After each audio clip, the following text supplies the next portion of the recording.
سلام أملاخنا عخم يكون كمل لهم كبرات حوات كم تلمود مدب على نقصلتها لومي بزح فيديو دتفل عليه حزمت له كسب موداتا مسايد سنحو سبسكرايب دي قبركم سبسكرايب لايك ندا قبركم جمروا هذا بروجرام قدامي فيديو أدالي أدلغو أبزلنك أنا بزح سبزري أدلو فيديو يسوس كريستوس تقليد صلي تنسح بلوم إلى بزح تتزاربت حفتنا الله إثيوبياويت نسمع يامو أنا دزارة ولني لحركة ترجمة لكم ناوا أخوستكم.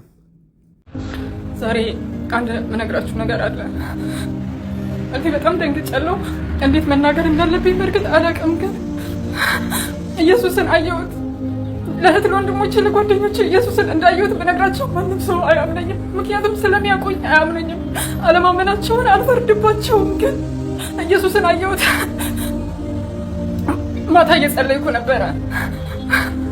للي تنسي يسأل يكون برا كل جزء عندي ناقرين وين عندي نكان يسأل نبرا سينا كان يسمعني أو الله من فسك الرسول سينا كان يتابعني ممكن بقى سويت مسكرنا تشون بس وقت يسلم نسمع إذا هو أنا سمعت شيء ما يك ما نقدر بيه يسأل نبرا للي تزاد إنسان لا يسأل يكون بتأم تلك حسيات نبرة بوست الناس لذا حسيات بتأم أمرري نسها قبوا ده قبل لذا حسيات لي ولذا حسيات لا لما الناس هلا بقى نسها قبوا بتأم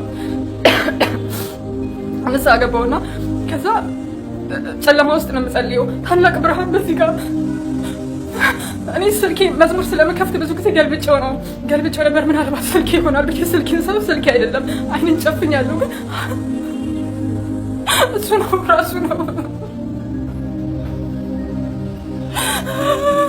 أنا ما نكسب أنا من ناقرو أنا راسي سلمك عنو مالت أنا عدلم نينا كان سمون مكون مدرب يباي قبني على سياسة جالسين أنا دموني على قوم نبر أنا على قوم يسوع على قوم نبر بس أسمون بتشار نبر معكو مالتي أنا برتون عدلم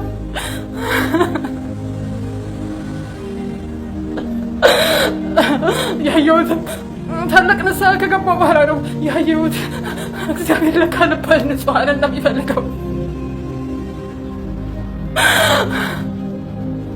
ንስሐ እንግባና ኢየሱስ የናፈቃችሁ ካላችሁ በቃ ንስሐ ለሚገባ በሰማይ ታላቅ ደስታ ይሆናል። ልክ እንደጠፋው በግ ልክ ያ የጠፋው ድሪም ያቺ ሴት ባገኘች ጊዜ ታላቅ ደስታ እንደሚሆን ጌታ ኢየሱስ ታላቅ ደስታ ሆኖ ነበር በማግኘቱ ንስሐ በሚገባ ሰው በሰማይና በመላእክት ፊት ታላቅ ደስታ ይሆናል ተብሎ እንደተጻፈው ደስታ ሆኖ ጌታ ኢየሱስ እኔንም ከኔ ጋር እኔ ያለሁበት ተገኘ። ምን ሌላችሁ እንደፈለኩ አላውቅም፣ ግን ንስሐ ለሚገባ ሁሉ እግዚአብሔርን ማየት ይቻላል። ኢየሱስ ለናፈቃችሁ ንስሐ ግቡ። ልባችሁን ንጹህ አድርጉ፣ ቂም አትያዙ።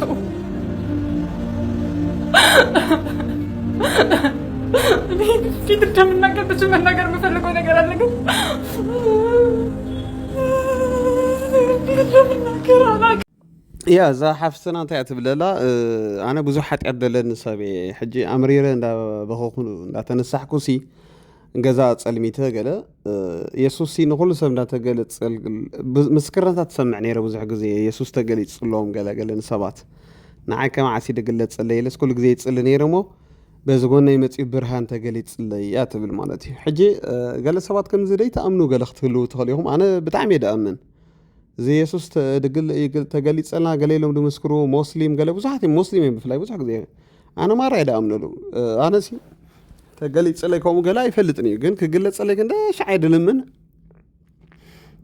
حاجة قدي في مرك أدم سبك أخذ قلت صلي له برخاوت قال ما لا تصوم صارت نحس منفس قدس قال يتنكفني قال بزح ناي منفس قدس من قصة أسك لا يرندي أبي هوتي قال كم زي يسوع جن مش يقلت صلوا من قال سوات نعاكم قلت صلي سخنده شعيد صلي جناي تقلت صلي حنت معلتي قلت صلنا خون حدا جزيس كعلى لكم أنجليكا زامبرانو تبهال نيرا تري تجاجي إكوادراوي ده قال يا مالتي أبتناث مسكرة نتاي أمبيبة يسوع تقلي تصلي قال يلوم كلهم محزوتها قال يزاروس نعاد راح لي تقلي تصلا شو بقى كل تصوم صلوة حيزا قال شو حدا نبي متي أبغى أنت هيلوا يسوع كوستك يمنكس سماي سيولن كريكيو تدالوي علت كندزي غليلوا خيدو تنبي لك عبت علتها قويتا وسيدوا مالتي وسيدوا من سماي سيولن قال أريوا مالتي حجي شعو أب سيول لو سوات من سماي لو سوات صحيفة مالتي أبت مسكرنت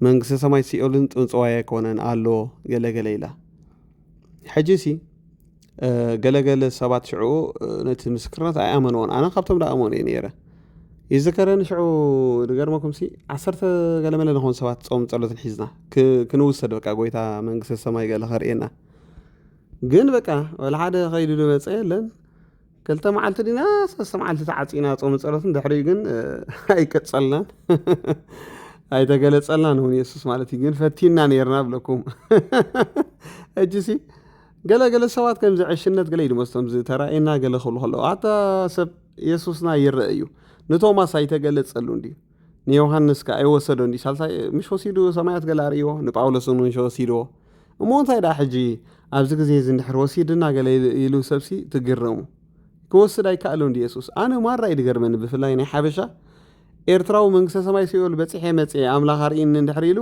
ዳኣምኖ የለን ሓደ ኮርያው ግን መንግስተ ሰማይ ሲኦል ርኤ ኢሉ መጽሐፍ ተጽሒፉ ሁላ ሰብ ነዳ መጽሐፍ ትገዛ አጂ ኣብቲ ህዝቢ ትዕቢት ኣሎ በቃ ግርም ይድብለካ ሕጂ እዛ ኢትዮጵያዊታ በቃ ኣምላኽ ኢትዮጵያዊ ይፈልጥ ጃፓናዊ ይፈልጥ ሰብ ይፈልጥ ስለዚ ኣምላኽ እንድሕር ቀሪብካዮ ብንስሓ ተቐሪብካስ ብዙሕ ከረእካ ይኽእል እዩ ኣምላኽ ቀረቡ ናባይ ዘይተረኣየ እንዴት ሰምዐ ከረእካ ይምሽ ዝብል ኣብ ትንቢተ ኤርምያስ ሕጂ እዛ ካብዚኣ እንታይ ኢና ንመሃር ናይ ብሓቂ ኣምላኽ ሲ ብንስሓ እንድሕር ተመሊስካሲ ከም ሰብ ኣይኮነን ኣይፍንፍነካን ይቐርበካ እዩ ተረዲኹም እዚኣ ሓፍትኻ ብዙሕ ሓጢኣት ደለኒ እዩ ግን በኸ ኣምላኽ ግን ተገሊጽለይ ትብላላ ሕጂስ ገሪምን ኣነ ናይ ኢየሱስ ክርስቶስ ዕምቆት ፍቕሪ ከመይ ዓይነት ፈቃሪ ዛ ኣምላኽ ሲ ለበቃ ብድል ኣቢልክያስ ሕድገት ግበረለ ኢልክያስ ይግለጸልካ ብጣዕሚ ገሪምን ናይ ጎይታ ፍቕሪ ንቐጽል በሉስካ ናይ ኣመንቲ ጽቡቕ ውግእ እንታይ እዩ እቲ ሰናይ ሕልና ዝብሎ ዘለኸስ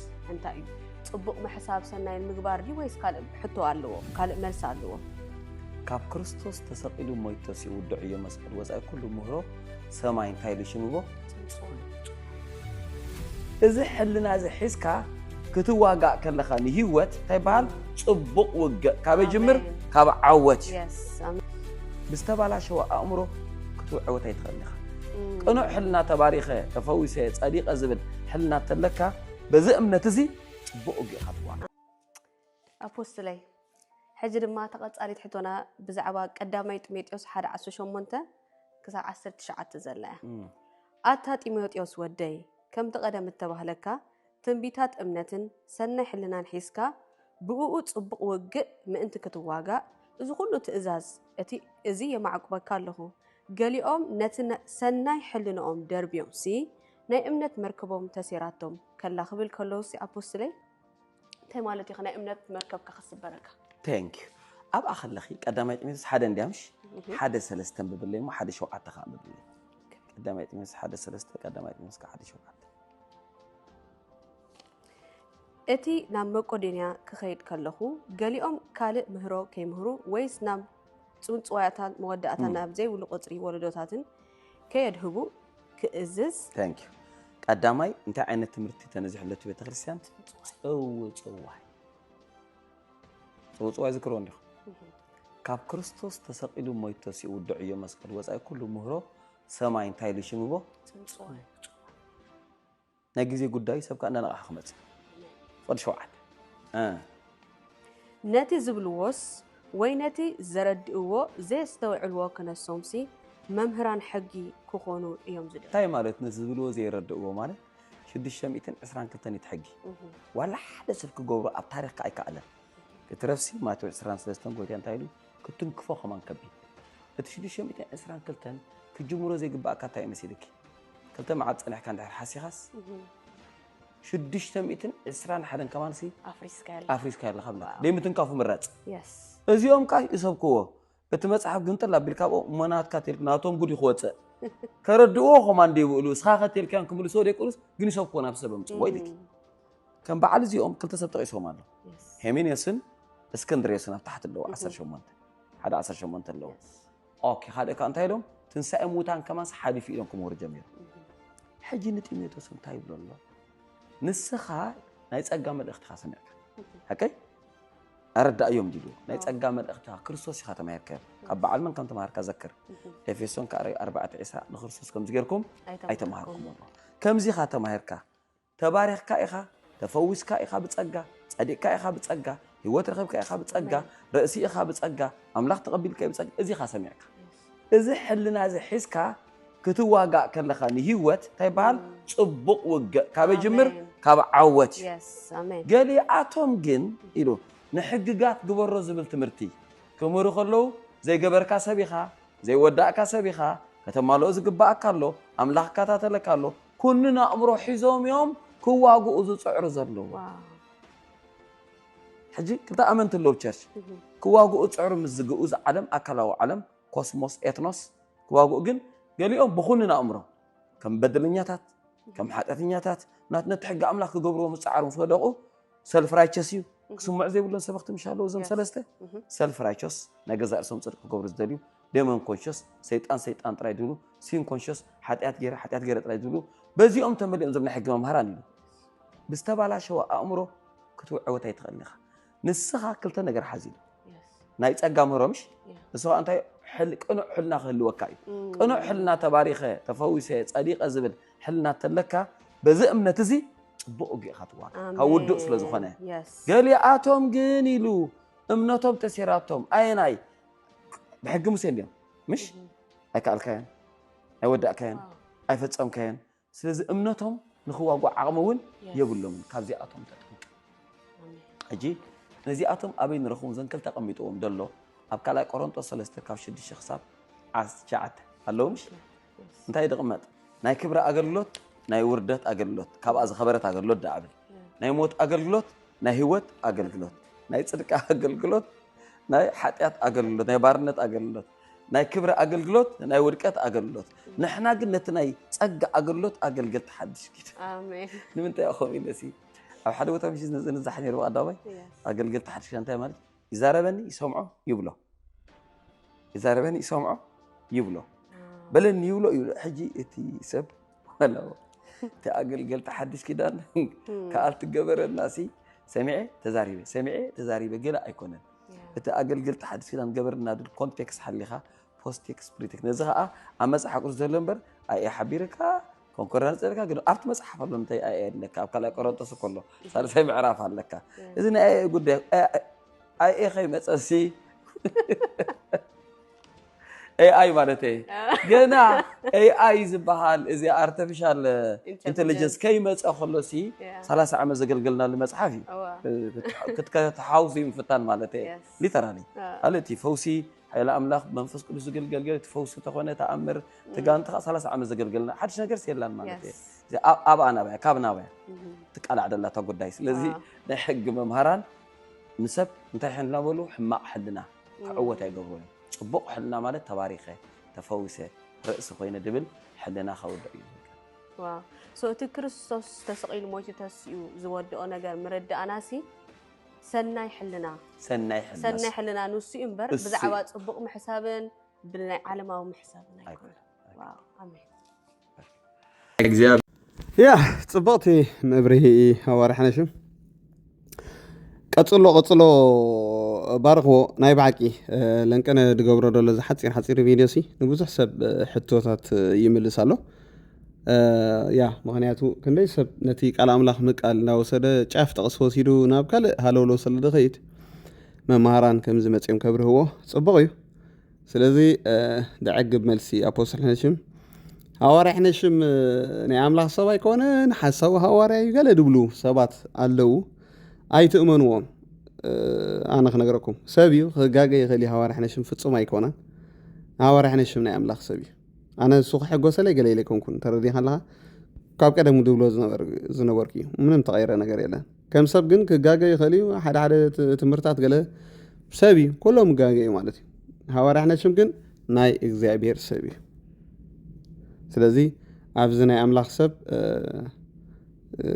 ዝለዓል ክፉእ መንፈስ ብሽም ኢየሱስ ክግናሕ ኣለዎ ክትነቅፍ ትኽእል ኢኻ ክትእርም ትኽእል ኢኻ ኣይኮነን ግን ሽም ምኽፋእ ካብ ዲያብሎስ እዩ ማለት እዩ ኣንሕና ከዓ ውሉድ ኣምላኽ ኣይንቕበሎን ኢና ሽም ምኽፋእ ማለት እዩ ሃቐና ኻ ጥዑይ ኮይኑ ንድሕሪ ትነቅፍ ሰሊኻ ንቐፍ ፀገም ደሎ ኣይኮነን ሽም ናይ ሰብ ከተኸፍእ ተሲኢኻ ግን ንሕና እውን ከም ዘይንቕበለካ ክትፈልጥ ኣለካ ማንም ይኹን ማለት እዩ ንሕና ሽም ጥራሕ ደይኮነ ወላ ካልኦት ናይ እግዚኣብሔር ሰባት ከተነቕፉ ከለኹም ሞቲፍኩም ፅሩይ ክኸውን ኣለዎ ኣብቲ ጌጋታት ጥራይ ንቐፉ ካብኡ ሓሊፍካ ናይ ኣምላኽ ሰብ ኣይኮነን ጠንቋላዩ ወዲ ዲያብሎስ ይገለገለ ትብል ኣይንሰማዓካና እስኻ ኢኻ ሓሳዊ እስኻ ኢኻ ቀናእ ሓሳድ ተረዲኻ ኣለኻ ሰይልካ ሃለውሎ ኣይትብል ክትነቅፍ ተኾንካ ኣብቲ ጌጋ ጥራይ ንቐፍ ብዝኾነ نقصل صبق مردات أبوسل إحنا شم نبكال نقصل زين أي مزبور أقوله بتاعمي فتوي زجبرك كم زي كوت أنكوت سيلبريتي خجبرك كيف فتنا أيكونن كم زي جلز خونك أخسم معك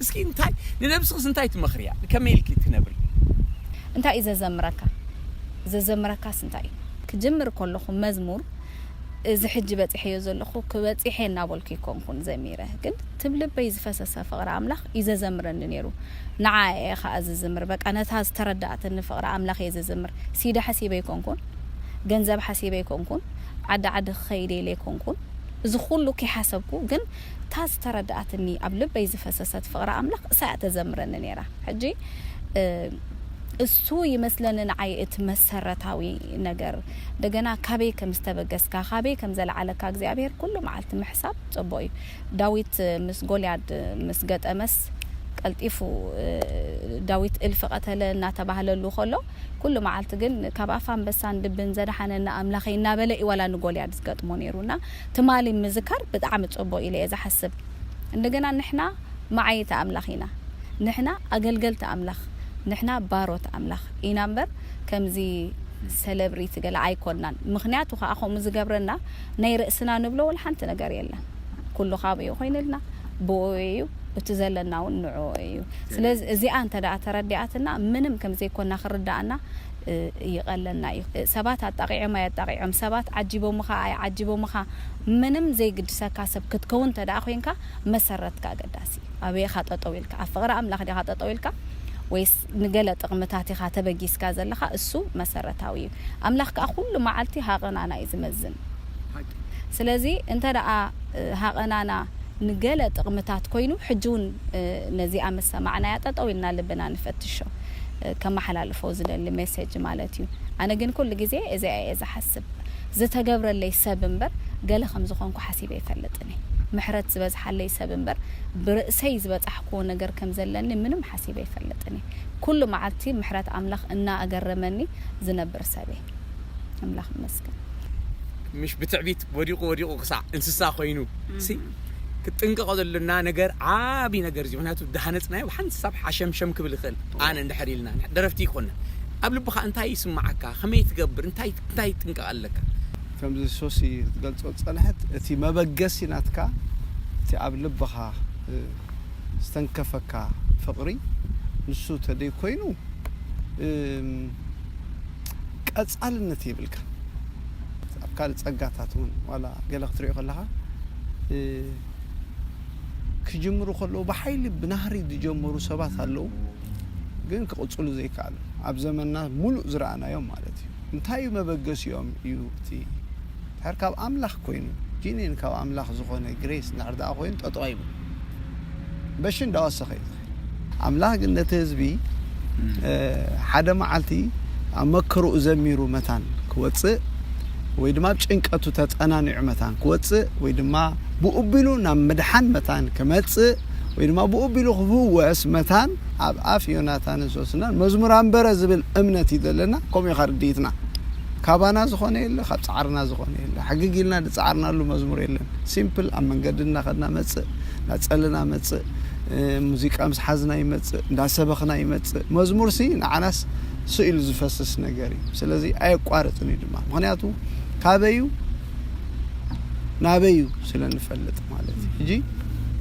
زحات حواتنا جميرهم صبق جميرهم سيديوم وطيو تسمعيو كلايك قصول زي كاللو ساساي كبلو زي كاللو أبيت قداي الكان دار حتيت كاسة الكان سيرش تقبر كلا قال زرخبنا يو زناي لبس مس مزمرة لبس الزمر زنبرة قد يفو أنا صولي أخوي جمر حجتي عوشتو قال نقرأتي والله أنت زي تقاطع طيب ፍለው ካጠጠው ይብል ስለዚህ ናትካ ይኮነን ነቲ ህዝብ ታሕት ኢልካ ተገልግሎልስ ተዋሃበካ እዩ በዛ አጋጣሚ ሁሉም ዘመርት ክብሎም ዝደሊ ርእሶም ክፍትሹ ጠጠው ዝበሉና ዘመርት ለው አበይ ወዲቆም አለው አበይ ከም ዝወደቅካ ዘክር ይብልና እግዚአብሔር ቃል ስለዚህ ተነሳህ ይብል ስለዚህ ተነሲሖም እቲ አምላኽ ዝሃቦም ጸጋ ነቲ ህዝብ ምዃኑ ፈሊጦም ተሲኦም እንደገና ኣብ ቅድሚ አምላኽ ተሕት ኢሎም ኣብ ቅድሚ ህዝብ አምላኽ ተሕት ኢሎም ከገልግሉሎም ናዳኻስ ካብ አምላኽ ይኽኾን ዘሎ እቲ አምላኽ ዝንእዶ ይተፈቲኑ ዝወጽእ ስለዚኦም ተፈቲኖም ተሪፎም መብዛሕቶም ክብል ደሊ ማለት እዩ በዛ አጋጣሚ ዝሞ ጽብቕቲ ሕታያ ዳኒ ሓወይ ወይታይ ዝኻ ካባኹም ኢና ርኢናዮ ከለኩም ከምዘ ይብልኩም ብዙሓት ኣነ ካባኻ ካብ ፓስተር ጎትሽ ብዙሕ ነገር የተማሂረ ካልኦቱን ዘመርት ኣለውና ስለዚ ርእሶም ኣትሒቶም ከም ምንም ስጋ ሕጂ ድዝመር መዝሙር ኣለኩም ረዚን ምንም ሓይሉ ዘይደኸመ ዘሳግር ስጋ ሕጂ መዝሙር ኣሎ ማለት ግን ከምዘ ይብልኩም ከም ምንም ዝኾንኩም ርእስኹም ከተርኢና ከለኹም ናሕና ዋይ ኣለውና ባት ተረዲኻኒ እና እዚ ዘመን ከቢድ እንዲ ናይ ርእስኻ ትገልጸሉ ናይ ርእስኻ ተርእሉ ዘመን ብዙሕ ነገር ይደሎ ብዙሕ እጂ ነቲ ዘመን ከይ ሰጊርካዮ ዝኸይድ ናይ እግዚአብሔር ጸጋ ኣሎ ኩሉ ጸጋ አምላኽ እዩ ስለዚ ነቲ ጸጋ ዲ ኣው ክንውከል እዩ ዘዋጻና ባህላይ እግዚአብሔር ባርክ ያ በዓል ዮኒሶሲ አምላኽ ባርኮም ጽቡቕ ምኽርታት መኽርና ኣለዉ ከምዚ እንዳቆራርጥኩም ጽየ በዓል ዮኒሶሲ እቲ ክዕልሉኻ ከለዉ እቲ ቶም ትፈልጦም ቀደም ሰባት ሲ ብጣዕሚ ምሻሎ ኣብ ክርስትናስ ንፉዓት ከም ዝኾኑ ዮናታን ብፍላይሲ ቀዳማይ ዙርያ ዲ ገለ ወሪዱ ወላ ኣብቲ ሳዋሲ እሙን ከም ዝነበረ ገለ ይድነገረሉ ብዝኾነ ኣነ ጽቡቕ ምስክርነት ሰሚዐ ኣለዎም ሓደ ግዜ ነጊረኩም ነይረ ኣብ አዲስ አበባ ከገልግሉና መጽም ቀደ ማለት እዩ ንሳቶም ካይ ፈልጡኒ ሸዓነ ፈልጦም ነይረ ማለት ኩሉ ሰብ ስለ ዝፈልጦም ኣብ መድረኽ እንዳዘመሩ ከለውሲ መላእኽቲ ተገሊጾም ሓደ ባባ ገዛኢ ድባሃር ርእዮሞም ነቶም መላእኽቲ ገለ ብዙሕ ሰብ ብመንፈስ ተንኪፉ ገለ ሕጂ እንታይ እዩ ናይ ብሓቂ እዚኦም ሰባት እዚኦም ሲ ልኡኻት ናይ ኣምላኽ ምዃኖም ምስ እግዚአብሔር ግዜ ከም ድወስዱ ገለ ስሩዱእ ነገር ምሻሎ ናይ መንፈስ ቅዱስ ምንቅስቃስ ትርኢት ጉባኤ ገለ ማለት እዩ ብዝኾነ ብዙሕ ኳሊቲ ዘለዎም ይሕዋትና እዮም ንጠቀመሎም መኽረታቶም ዕሽሻይ ንበሎ ቅድሜ ካደገልገሉ ኣያታት መኽባር ትዕድልቲ ማለት ስለዚ ኣሕዋተይ ኩላትና ነኽብሮም ነቶም ቅድሜና ደለው ክብል ይደሊ ንቐጽል አንዴ ስለ ዳንክ ዘላለም ድነሃል የሚባል ትምህርት የለም አንዴ ከዳንክ በኋላ በዳንክበት መንገድ ከሄድክ ኦፍ ኮርስ ደህንነትህን በሂደት ሙሉ ታረጋዋል መንፈሳዊ ዓለምህን በሂደት በመሄድ በመንፈሳዊ ህይወትና ክርስቶስን በመምሰል እንጂ አንዴ ስለመጣው አንዴ መንፈስ ስለገባብኝ የፈለኩትን ሆናለሁ ብትሉ በቸርች በኩል ወደ ሲኦል መንገደኛ ትሆናላችሁ ማለት ነው። ጽዮን መግባት ሳስብ እንዳልገባ ሲኦል ኢየሱስ አለ። አሜዚንግ ይሄ በቅንፍ በወንጌላውያን ቸርች ውስጥ መዘመር የለም። አሁን እልክ ይዘው እንደሚዘምሩ ጠብቃለሁ ግን ገብቷል። በወንጌላውያን ወንጌል እስቲ ወንጌል በለው ወንጌል ጉድ ስፔል ጎስፔል የምስራች ጽዮን ገባለሁ ብለህ ሲኦል ትገባለህ የምስራች ሊሆን አይችልም። አልቋል። ከማያምኑ ዓለም ጋር እንዳይፈረድብን ጌታ ኢየሱስ መቼ ነው የሚገስጸን? አሁን ነው የሚገስጸን። በደንብ አርጉ። ክርስቲያን መጨረሻ ሰዓት ላይ ነው የሚቀጣው ጸባይ ማሳመሩን አይደለም። ይሄ ዘላለም ሞት የዘላለም ፍርድ የሚባለውን እርሳው። አሁን በጌታ ምን አለ? ቁንጥጫ አለ። አሁን ቁንጥጫ አለ። መጨረሻውን እኔ ለምንድን ነው ቁንጥጫው? ለምንድን ነው የሚቀጣን? ዕብራውያንን አውጥተን እሷን አነበን። ለምንድን ነው የሚቀጣን? አሁን በቃ አይተናል። በአማኝ ምን ላይ? ስጋ ላይ ፍርድ ይፈጸማል። ምክንያቱ ንስሐ ማይገባበት የሚለማመደው ለአደባባይ የተገለጠ የኃጢአት ኑሮ ዘይቤው ሲሆን መቼ? አማኙ በሕይወት ዘመን ባለበት ጊዜ ሁሉ። የቅጣቱ አይነት ቅድም በስጋው ላይ ለምሳሌ ድካም፣ ለምሳሌ ህመም፣ አንዳንዶችስ በእንቅልፍ ወስደን ጴንጤ መቃብር እንቀብራቸዋለን። ስንቀብር ደግሞ የውሸት አይደለም። ዛሬ ወንድማችን ወዴት ሄዷል እንላለን። አቤት የውሸት ነው የእውነት? ዛሬ ወንድማችን ወደ ጌታ ሄዷል። ዛሬ የዚህን ዓለም ጉዞ ጨርሷል። ባይሮጥም ሩጫውን ጨርሷል ብለን እንሰብካለን። እውነት ነው፣ ወደ ጌታ ነው ሄደው። ለምን? ወደፊት ከዚህ ዓለም ጋር ስለማይኮነን አሁን በጌታ ምን ይሆናል? ይገሰጻል። የክርስቲያን ሞት በክርስቲያን መቃብር ላይ ጥርጥር መስበክ፣ አለመዳንን መስበክ ራሱ ሌላ ኃጢአት። ክርስቲያን ድነዋል፣ ግን ወደፊት እንዳይኮነን አሁን በጌታ ቶሎ ወደ ቤት ግባ ይባላል። አንዳንድ ልጅ አይታል፣ ሰፈር ከግቢ በወጣ ቁጥር የሰፈር ልጅ ይፈነክታል። በወጣ ቁጥር የአንድ ልጅ ጥርስ አውልቆ ይመጣል። ስለዚህ ምን ይደረጋል? ና ና ና ወዴት ግባ? ና ወደዚህ ግባ፣ ወደ ቤት ግባ ተብሎ ይዘጋበታል። ብዙ ክርስቲያኖች ግቡ ተብሎ ይገባሉ። ሲያውቁ ሲበጠብጡ ምናምን ና ና ና ና ና ና እዛ ሰፈር ሄደ በቃ ያገኘውን ሁሉ የተተናኮስ ና ተብሎ ወደ ግቢ ተመለሳል። በዚህ ዓለም ላይ ሄደ እኔን ምሰልና እኔን አሳይ የከሌ ልጅ ነው የእግዚአብሔር ልጅ ነው ብለ እስቲ ሰፈር ጉድ ይበል ተብሎ ተልኮ እሱ ራሱን ሲገልጥ ና ይተባላል። ና ድነዋል። ዳዊት ፋሲል ንፉዕ መምህሪ ወላ ነብዛ ነበው ንፉዕ መምህሪ ማለት ነው። እናቶም ጸጋ ኣለዎም እንዲ ኣብዚኣ ናይ ዘለኣለም መድሓኒት ጠፊ ኣይጠፍእን ግን ዓባይ ክርክርያ ኣምፅያ ደላ ኣብዚ ኢትዮጵያ እንታይ ምርድዳእ ኣለኩም ንስኻትኩም? ሰብሲ ሓንሳብ ተዲሒኑ ኣይጠፍእን ኢልኩም ዶ ተኣምኑ ወላስ ተዘይተጠንቂቑ ክጠፍእ ኢልኩም ተኣምኑ? ኣነ ሓቂ ዘረባይ ኣሕዋተይ እታ ተረዳእኒ ማለት እዩ። ማለት መፅሓፍ ቅዱስ ተቒሉ ዝተጠንቀቆ ገለስ ኣይብልን እዩ። ዲሒና ኢና ወዲሒና ግን ሰብሲ እንተ ከይሄዱስ ክጠፍእ ይኽእል እዩ ድብል እምነት ኣለና። ኣነ ናብ ክሕደት ተኸይዱስ ክጠፍእ ይኽእል እዩ።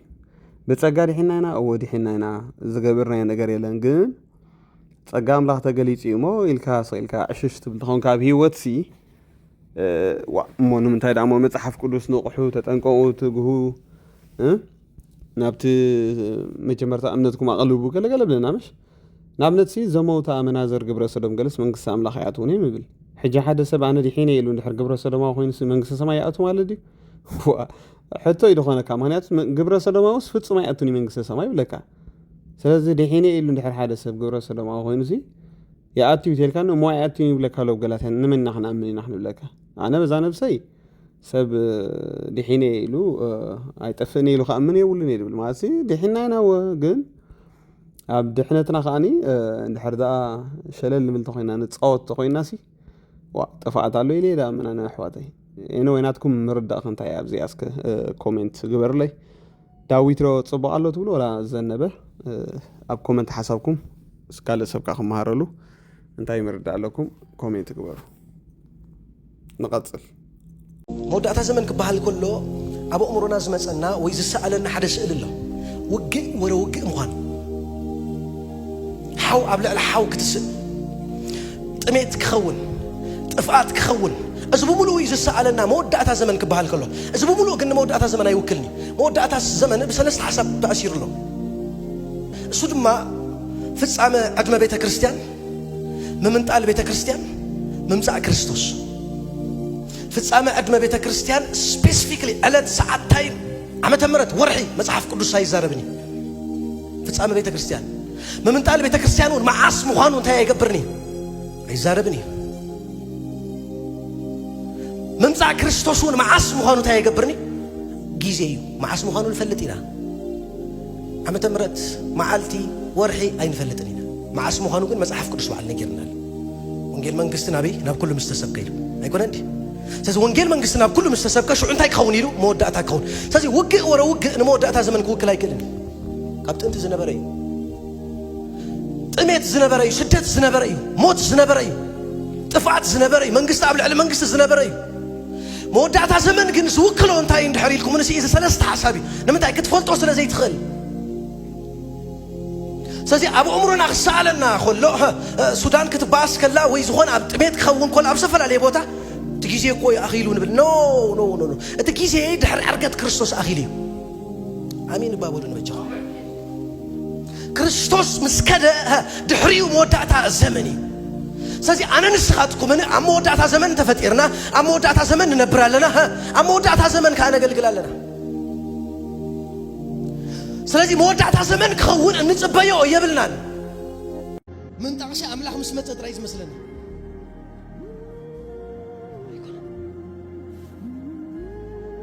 ውፅኢት ናይቲ ምስ ጎይታ ዘለካ ሕብረት ይምንጣቕ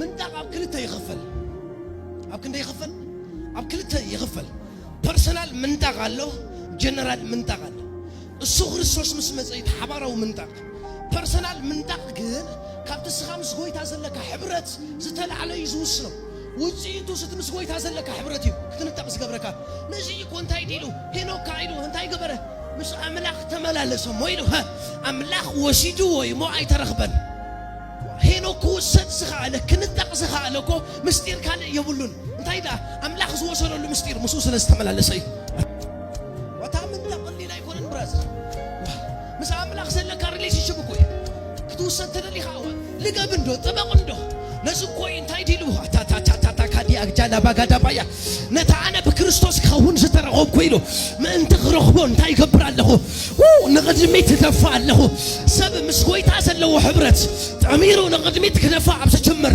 ኣብ ሂወቱ ዝፍጸም ሓደ ነገር ጥራይ እዩ ሪባር ዳካብራ ዳካባያ ምውሳድ እዩ ኣታ ኣሜን ዶ ሓፍ ምባል እዩ ምንጣቕ እዩ ሎሚ ኸውሁ ዘልካ እየ ዝናደቕ ትውልዲ ክትንስዩ ዝናደቕ ወለዶ ክትንስዩ ሓድሽ ሰራዊት ክትንስዩ ምስ ኣምላኽ ዘለዎ ርክብ ኣዝዩ ዝበርትዐ ኣዝዩ ዝሃየለ ረበደደደ ፈንደ ካብራዳ ካባያ ሎሚ ክትውሰድ ኢኻ ኣታ ኣሜን ዶ ንሄኖክ እንታይ ዲሉ ኣምላኽ ዋእዚ ምንባር ናይ ምድሪ እንታይ ይገብረካኒ ኣይጠቕመካኒ እዩ ስለዚ ተመላሊሱ ኣታ ስኻን ኣይጠቕመካኒ እዚ ኢልዎ ሪባር ዲባር ዳር ዳካቦር ዲቫድያ ምን ትረፈለጂላ ብራዳ ካፋድያ ቦሳ ሎሚ ሓደ ሰብ እግዚአብሔር ሓፍ ኮፕሎይ ሎሚ ሓደ ሰብ እግዚአብሔር ሓፍ ኮፕሎይ ራካታ ሎሚ ቦታ ክትቀይር ኢኻ ዘለኻዮ ቦታ ክትዕመካኒ ሎሚ ቦታ ክትቀይር ኢኻ ናብ ናይ ክብሪ ቦታ ናብ ናይ ሓይሊ ቦታ እዛ ሓውና ኤቨንኤዘር በሃል ብጣዕሚ ንእሽተይ ወላ ብዕድመ ተሪኸ ግን እቲ ደምፅዎ ሓሳባት ስክቡር በቃ ኣነ ብጣዕሚ ፎቶ ኣብ ኣዲስ አበባ እዩ ዝነብር ኣምላኽ ይዕዚዙ ባርኮ ብጣዕሚ ካብዞም ነቢያት ሲ እንታይ ናይ ዝደስ ብለኒ ቃል ኣምላኽ ይምህር እዩ ሕጂስ ብጣዕሚ በቃ ይግርም ኣነ ነዚ ክሪኦ ከለኹ ሲ በቃ ኣብ ናቱ ዕድመ ካልኦ ሲ ቀደም ንሕናስ ኣብ ካለይና ነርና ኣብ ኩዕሾ ኣብ ዓለም ገለ ሕጂ ኣምላኽ ስራይዎ ብናእሽቱ ወላ ይጥቀም እሞ ሰብኣይ ንዓቕ ከምቲ ንኢትዮጵያውያን ነተባብዖም ነቢያት ሃዋርያት ኣለዉ ኢልና ኣፍልጦ ንህብሲ ኣብ ምድሪ ኤርትራ ኸ ነቢያት ሃዋርያት ክትስኸሎስ ከምዚ ኣፍልጦ ክንህብ ኣፕሪሼት ክንገብሮም ከነተባብዖም ይግባአና እዩ ጌጋ ተርእና ኣለዎም ከዓ ብፍቕሪ እዚኣ ግደፋ እዚኣ ተኽፋል ካላ ገለ ንብሎ ማለት እዩ ተረዲኹምኒ እንተኾነ ግን ኣብቲ ፅቡቖም ግን ፅቡቕ ተበልና ተተባብዓናዮም ሲ ምንም ኣይጎድለናን እዩ ማለት እዩ ተኽኢልና ከዓ ብገንዘብ ተሓግዝናዮ ከዓ ፅቡቕ እዩ ዝሓውና ሕጂ ኣብ ኢትዮጵያ ይደገልግል ስለዚ ሳፖርት ግበርዎ ኣነ ደስ ስለ ዝበለትኒ እዛ ቪድዮ ኣምፅያ ብዛዕባ ናይ መወዳእታ ዘመን ደገርም ሓሳብ ተዛሪቡ ንዓና ኢየሱስ ክመፀልና እምበር ክመፀልና ኣይኮነን ከም ሰራቕ ኣይኮነን ድመፀና ሓራይዶ ኣይንፍራሕ ሕጂኹም ዝኾነ ደስ ትብል ትምህርቲ ሓውና ነቢ ኤቨኔዘር ጎይታ ይባርካ ንቐፅል የተቀመጠ ስለኔ ስላንተ የሚያማልድ ኢየሱስ ነው። ኢየሱስ ጌታ ነው። እውነት ይሄ ነው። ኢየሱስ ያድናል። ስሙ ወዳጆቼ፣ ይህንን እውነት አንደብር ነው። ስለኔና ስላንተ ኃጢአት በመስቀል ላይ የተሰቀለ ኢየሱስ ክርስቶስ ነው። በክርስቶስ ኢየሱስ በማመን ያገኛል። ሰውፉን ሰውና ሰውነህ ያይብሎዳ አለህ አሰምነ ሳባ ነው። ኢየሱስ ያድናል። ሳምባን ይልበልህም ሳምባን ይልበልህም ይብሎዳ አለህ አሰምነ ሳባ ነው። መዳን መንገድ ኢየሱስ ነው። ኢየሱስ ይወድሃል። ኢየሱስ ይወድ መንገድ ነው። ኢየሱስ ሳምባን ይልበልህም የተወለደ መዳን የሚቻለው በኢየሱስ ነው። ኢየሱስ ጌታ ዘበኛ ነው ያለ ሰው ኢየሱስ ጌታ ዘበኛ ነው ተብሏል። እሺ ኢየሱስ ጌታ ነው በሉ እስቲ ኢየሱስ ጌታ ነው በል አባቴ ዘበኛ ነው አትበል ግን ኢየሱስ ጌታ ነው በል ኢየሱስ ጌታ መዳን በሌላ በማንም የለም። ኢየሱስ ያለው የዘላለም ሕይወት አለው።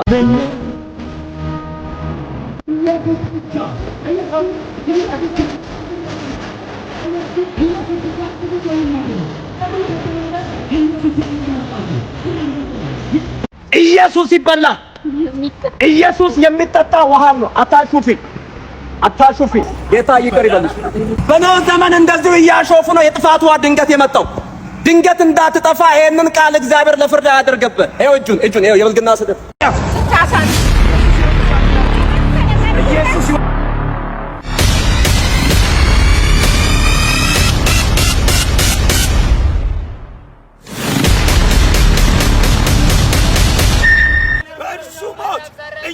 ሕይወት አገኘን። በእርሱ ቁስል እኛም ደግሞ ተፈውሰናል። ኢየሱስ መሌ ጅሬኝ እንጅሩ ነምኒ ኢየሱስ ይአመኑ ጅሬኛ በረበራ ኒአርገታ ጌታ ኢየሱስ ይወዳል። መዳን በኢየሱስ ነው። እሱ ጋር የተሰቀለ ለኢየሱስ ያድናል። ኢየሱስ ይወዳል። የኔ ወንድም በመስቀል ላይ የተሰቀለው እኮ መድኃኒት ነው። ስላንተ ነው በመስቀል ላይ የተሰቀለው። ኢየሱስ ይወዳል። ለምን ትሳደባለህ? እምነግርህ እኮ መንፈሳዊ ነገር ነው። ጌታ ኢየሱስ ይወዳል። ከኃጢአት ዳን፣ ከዘላለም ሞት አምልጥ። የሚያፈቅር የሚወድ ጌታ አለ። ወዳጆቼ እማወራችሁ የዘላለም ሕይወት ስለሚገኝበት ስለ ኢየሱስ ክርስቶስ ነው። የልጁ የኢየሱስ ክርስቶስ ደም ከበደልና ከኃጢአት ያነጻል። أنا زي فيديو تذكري أخو الخص ما رأي الجرمني بكام شلو كلهم كازيم تريم بالخص مبزحتهم أرثوذكسية تو مسلم كمان يكونون حجة أرثوذكس دبها الهيمانة سي بقى أنصار كريستوس يتلعيلو قريم يدبلك هذا كاري خلها بزغنا أرثوذكسيين هذا فيديو سمعوا تليهم نابلو بهم تعملسوا نحن حواتكم هنا نو مسلم منافقنا يتبلون لهم نعنا قل منافقنا تبلنا كما خم كريستيانات حوات كلنا بتعميد جرمك أبزي فيديو عجزي كريستوس يدسبخ له انتي يحرقوا ما لكم تأمنوا يتصرفوا طفوا بلو قال حجزي كريستوس يفوتوا لكم تأمنوا بتعمي قد جرمك زي أسرحنا من سرح مسيلكم ناي بعال باولوس قدم باولوس كيدا حنغلو كريستيانات يطفئنيرو لك عقما يخم تقولوا لهم سلازي نحنا بينت سلات بلنا أما قد حكينا دلنا بهز تفلطنا تدخليهم بفريهم تفلطوا مي خبيبل أبزي أفرق نرق لنا ماني تتصرف دلو ماني كريستوس تسبخ دلو سلازي نابلوبهم ده ملاسخون بلاكم دلي ناي بحق بقلت سجن أبزي قزيزي نوانجيل ببرتع تتصارروا لهم أورتودكسيهم أبي إرترا نبزحت بينت تأثرهم نسخاتكم يهم لا تقومكم أبزي ما نافعنا له قال ندابلكم رايو إرترا أبزغل شجروا دي عدلات ريوا لهم وانجيلي نتا مدر فوس ده متنيرو جن أورتودكساوين حجزكم أنا أبزيها إيساس مسارح تخونكم لكنكم أنا مالت سلازي لب جبرو نابونا أنت أنيس ده سرطب على أورتودكس بيت خرسيان مس إيساس تما خيرا يس زغلوا مرجم كرتت لما أنا لها ناتهم قفعية يا أورتودكس وش تبي خرسيان حجي ما عاد بقى سجلنا لنا لنكنا نايب على أون أنت أنيس مرجم يدور ضم الله نقرأكم على أنا كريستوس تمرسو وانجيل بالسراتي نمن تايا بدبا تمسكرو قلب لها هو أبدا بابا إني من مسكور نيرم حوارات هيتفلت إني جزا عندك حكوحو كمان نحنا كواي كحك إحنا كان جزاها حوارات جزا عندك حكوحو أبدا بابا بيتروس لسه شحسب سبيقنا بمدحن كم تصخل أبيدي أوش تجزالي أبدا بابا كوي أبدا بابا يونجيل كسب خيجنا بزغنا أبي إرتراون كم زي أخن سب خينا وزينا كربا جزي اخترينا ياهم فتحوا من قسم اسمه مالتي زي أبعد سبعة إذا اختري واتسان حكم سلذي اللي بجوارون بلاكم غاتصل አዲስ አበባ እኮ በጣም ብዙ የእግዚአብሔርን እጅ አይታለች። ኦሊምፒያ አካባቢ ነጋሽ ዳኒ በሚያገለግሉበት ጊዜ አዋሳ ላኮ በጣም ትልልቅ ታምራት ታይተዋል። በዛ እኮ ነው ወንጌል የሄደው። ያን ጊዜ እኮ ያመኑት እናቶቻችሁና አባቶቻችሁ አስደናቂ ታምራት በሕይወታቸው ተገልጦ ነው። ከማይድን ህመሞች የተፈወሱ አሉ። እንዳሁኑ ፈውስ የግርግርና የችርቻሮ አልነበረም። ሊቸረችሩት አልሞከሩም። ኑሯቸው የተመቻቸ አልነበረም። ፈውስ አልሸጡም፣ ዘይት አልሸጡም፣ ጨርቅ አልሸጡም። ፈውስ ግን ሰጡ። በከንቱ ተቀበላችሁ፣ በከንቱ ስጡ። ሰጡ። ስለሰጡ አገሪቷን ተርን አረጓት። ኢንሲግኒፊካንት የነበረ ግሩፕ፣ ያን ጊዜ የነበረ ኮሙኒስት አስተሳሰብ ያሳድደው የነበረ ግሩፕ፣ ሊገድሏቸው ለሞት የሚፈለግ የነበረ ግሩፕ የሚቀጥሉት ልጆቻችንን እንዲቀባ ነው መጸለይ ያለብን። አሁን እኛ የሚቀጥሉት ልጆቻችን የኛን ትራዲሽን ብቻ ይዘው እንዳይኖሩ፣ አጸላለይን ብቻ ኮርጀው እንዳይኖሩ፣ አዘማመርን ብቻ ኮርጀው እንዳይኖሩ፣ የሃይማኖት መልክ አላቸው ኃይሉን ክደዋል ከተባሉት መካከል እንዳይሆኑ፣ ደግሞ የሚቀጥሉትን እግዚአብሔር እንዲያስነሳ የሚቀጥሉትን የሚያስቀጥሉትን ጄኔሬሽን ያለ ወንጌል ተስፋ የለውም። ኔክስት ጄኔሬሽን ያለ ወንጌል ተስፋ የለውም። እየመጣ ያለውን ማዕበል ሟርትን በሚውጥ ጉልበት ካልተነሳች ቤተክርስቲያን ትውልድ ይጠፋል። ሁሉን ቻይ የሚመስሉ ማሽኖች እየተፈበረኩ ባሉበት በዚህ በአርቲፊሻል ኢንተለጀንስ ዘመን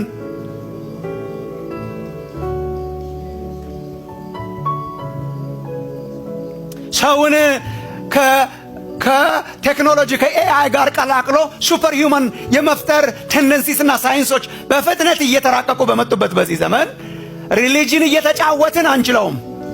የሃይማኖትና የቸርች ጨዋታ ብቻ አይችለውም። we need the spirit of God. charismatic gifts እግዚአብሔር አለ የሚሉ እግዚአብሔር አለ he's here የሚሉ he's here ዋው ደገርም ሐሳብ ማሙሻ አነሲ ማሙሻ ኣብዚ ናይ ፀጋ አገልግሎት ገለ ብዙሕ እምነት ደለዎ አይመስልን ነይሩ ለካ ያአምን እዩ አምላኽ ባርኮ ግን ሪኢኻ ለኻ ጥንቆቕ ይንፍዕ ኣነ እውን ከም ዝኸውን የደሊ ናይ ፀጋ አገልግሎት ክትንዕቆ የብልካን ክትንቀቕ ኣለካ ማለት ኣብዚ ግዜ ዝሪኢኻ ለኻ ብገንዘብ ኮይኑ ኩሉ ሸቐጥ ኮይኑ ዋ ክፅልልካ ገንዘብ ስደድ ገለ ሸቐጣ ሸቐጥ ተቐይሩ ቤተክርስትያን ዘይቲ እንዳሸጥካ ማልያ እንዳሸጥካ ክላኽላ በጃኻ ኣነዚ ይቅበሎኒ እንታይ ይድብል ዘሎ በቃ ቀደም ናይ ፀጋ አገልግሎት ኮ ኣብ ኢትዮጵያ ሲ ብሰፊሕ ነይሩ እዩ በዓል ሃዋርያ ዳንኤል ድበሃል ካልእ ማለት እዩ ዝሓውን ዘላለም ደይኮንስ ካልእ ዓብ ሰብኣይ ኣለዉ በዓል ንሶም ተኣምራት ገብሩ ርኢና ኢና ብላ ኣሎ ወላ በዓል ዓለምነህ ጀንበሩ ገለ ዝበሃል ነይሩ ገንዘብ ከኽፍሉ ገለ ግን ኣይተራእዩን እኮ ንሶም ክብሪ ናይ እግዚኣብሔር ጥራዮም ድገልፅ ነይሮም ናይ ሎም እኮ ጉድ እዩ በቃ ሓንቲ ትንቢት ምግላፅ ኣምፅኡ በቃ ይትፅርኒ እዩ ሰማይ በቃ ፊገዕ ብለካ ይሰልቸወካ በቃ ናይ ሎሚ ደሎ ናይ ነቢያት ሃዋርያት አገልግሎት ፀይቆሞ በቃ ነቲ ናይ ሃዋርያት ነቢያት ኦፊሲ የህርሞ ኣለዉ ብዝኾነቶም ኤርትራውያን አገልገልትስ ካብዚኦም ጊዜያውያን ነቢያት ሃዋርያት ዝገብሮ ደለዉ ፀወታ ንምሃር ንጥንቀቕ ኣካይድኦም ኣይንኸይድ እንተኾነ ክብሪ እግዚኣብሔር ገለ ክግለፅ ከሎሲ ንጎይታ ክንህብ ኣለና እቶም ሰባት እቲ ክብሪ ስቂልና ንርእስና ክንወስደ የብልና እንዳሓር ፀጋ ኣምላኽ ገለኻ ኣይንሽጦ ፅባሕ ንጎ ካሕትተና እዩ ብነፃ ዶ ተዋሃብኩምሲ ብነፃ ሃቡ ይድብል መፅሓፍ ቅዱስ ስለዚ ማሙሻ እንታይ ይድብለና ደሎ ያ ባላንስ ንግበር ይድብል ደሎ ኣይንንዓቕ ብላ ኣሎ ናይ ፀጋ አገልግሎት ኣይንንዓቕ የድልየና እዩ ሃይማኖት ኣይንግበሮ ክርስትና ብላ ኣሎ ሞር ከዓ ኣይንላገፅበት ፀጋ ኣምላኽ ይድብል ኣሎ ፅቡቕ ምኽሪ ብዝኾነ ማሙሻ ኣምላኽ ባርኮ ንቐፅል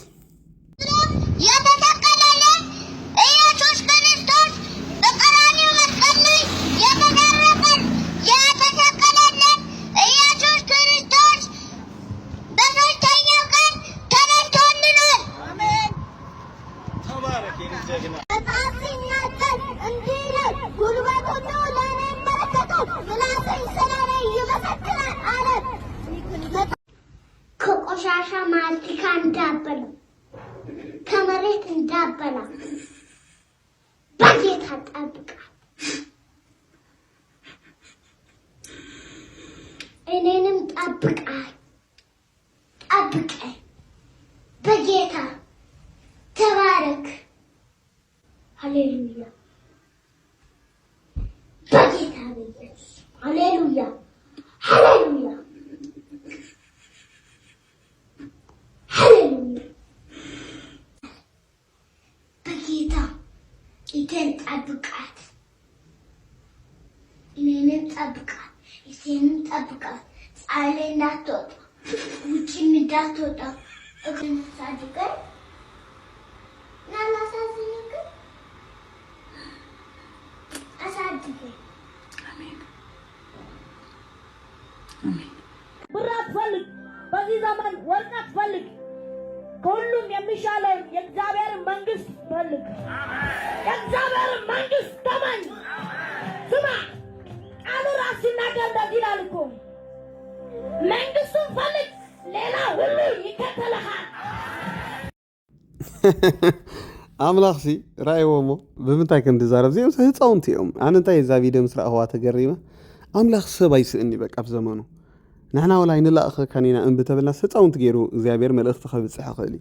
ሕጂ እቲ መወዳእታ ዘመን ምዃኑ ዘርእየካስ እዚ ምሻሎ ኣብ ኣዋልደይ ህፃውንቲ ኣቦታት ገለ መንፈሰይ ክኽዕወ ኢሉ ትሪእዎም ኣለኹ እዚኦም ቆልዑ ወንጌል ይምስክሩ ኣለዉ የነቓቕሑና ኣለዉ ማለት። ስለዚ እግዚኣብሔር ብሓደን ክልተን ይዛረባለቱም ሰባት ኣምላኽ ምምላስ ይግበረልና ደጣዓስ ልቢ ሃበና ካልእ ድበሃል ነገር የለን። ብዝኾነ በሉ ከይነውሓና ናይ ሎማዓንቲ መደብና ኣብዚኣ ክንውድእ ሰሚዕኹም ሼር ግበርዎ ከምቲ ልሙድ መዝሙርና እንዳሰማዕና ፕሮግራምና ንውድእ ሰሰናይ ሃናፂ ርእይቶኹም ኣብ ኮሜንት ኣቐምጡለይ።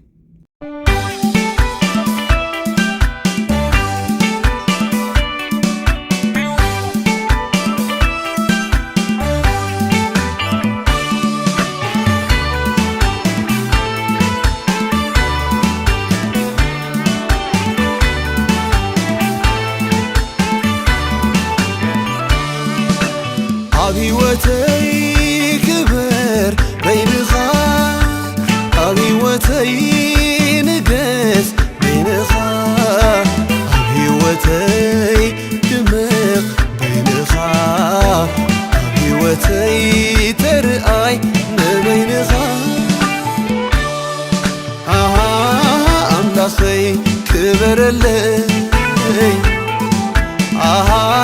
أملاخي نقسلي أملاخي كبرلي أملاخي نقسلي عبيوتي كبر بين خال عبيوتي نقس بين خال عبيوتي دمق بين خال عبيوتي ترقاي نبين خال أملاخي كبر لي أملاخي نقس لي أملاخي كبر لي أملاخي نقس لي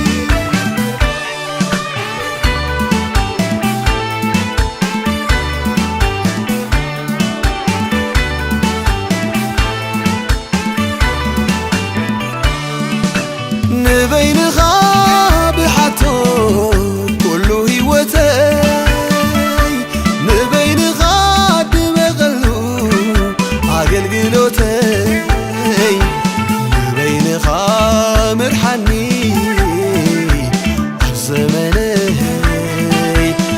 نبين غاوننني بروح بويتاي حديو عليو ناتي علاواي قويتا يسوس كتكبر عب زمني زيو كريو زدل عيني قويتا يسوس بينغا كبر اللي أنا غنز نسغا كتعبي زيد ليتي عبزا مدري نسغا يسوس ملخني كم دليتك عززني عبيوتي كبر بين خال عبيوتي نقس بين خال عبيوتي دمق بين خال عبيوتي ترقاي نبين خال أملاخي كبر لي أملاخي نقس لي أملاخي كبر لي أملاخي نقس لي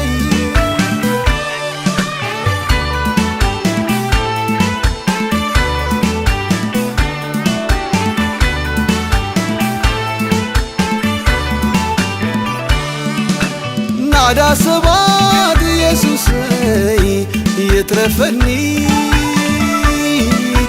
تعبيت متيو قابها كيف لني يفلطاي هيوتي دخام اللوني قويتا يسوس بداوكا دقفني كبر نقاس بباليو زحشني ناباخا يسوس مغربيو زواتني أنا دقا انتاي دور انتاي اللوني زين السخا عند ألكا سبقير كاني أنا غنزن السخا كتعبي زيد ليتي عبزا مدري نسخا يسوس ملخني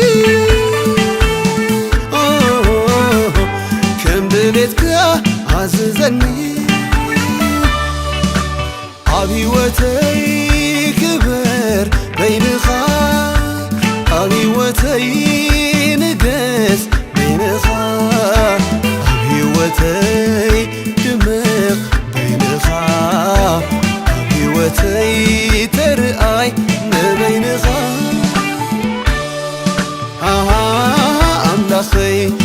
ክበረለይ አሃ ኣምላኸይ ንገሰለይ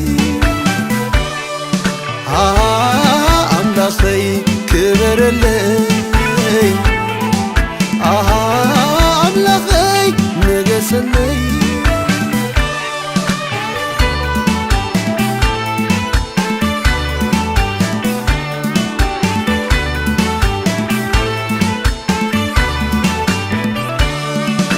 ሕጉስዬ ኣምላኸይ ብምዃንካ ስለዚየ ኣብ ፀፅባሕ ዘኽብረካ የኹርዓኒ ኣሎ ኢየሱስ ናተይ ምዃንካ ናሎ ድዩ ጎይታ ኢየሱስ ዝመስለካ ኣብ ድኻመይ ኣብ ብርትዐይ ምሳይኻ ንሕቶታተይ ኣምላኸይ መልሲ ኢኻ ኢየሱስ እኮ ብሓቂ ፍቕሪ ኢኻ ዘይተዓነ ይጥዓመካ ክስዕበካ ኣነ ኽንስ ንስኻ ክትዓቢ እዚ ድሌተይ ኣብዛ ምድሪ ንስኻ ኢየሱስ ምለኸኒ ከም ድሌትካ ኣዝዘኒ ኣብ ህይወተይ ክበር በይንኻ ኣብ ህይወተይ ንገስ በይንኻ ኣብ ህይወተይ ድምቕ በይንኻ ኣብ ህይወተይ ተርኣይ ንበይንኻ ኣምላኸይ ክበረለይ